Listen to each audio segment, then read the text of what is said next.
How to transfer from Phantom Wallet to Coinbase. Hello everyone, welcome back into the channel.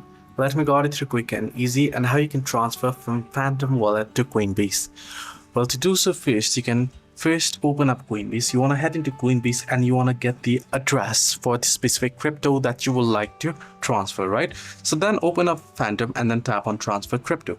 Then select what you wish to send. For example, here I have receive option only, but you can see send option as well. Tap on send and then go ahead and select any crypto here. For example, you want to send Bitcoin.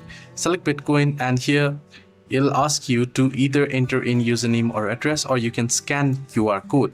So on Coinbase, you want to go ahead and open up Coinbase, and on Coinbase, you want to select the receive option and select this particular crypto or token. And once you have done so, it should give you the address or the option to scan QR code. You can either scan QR code from your Phantom wallet or paste in the address, and that way you can transfer easily. Hope this video helped. Do like and subscribe as well.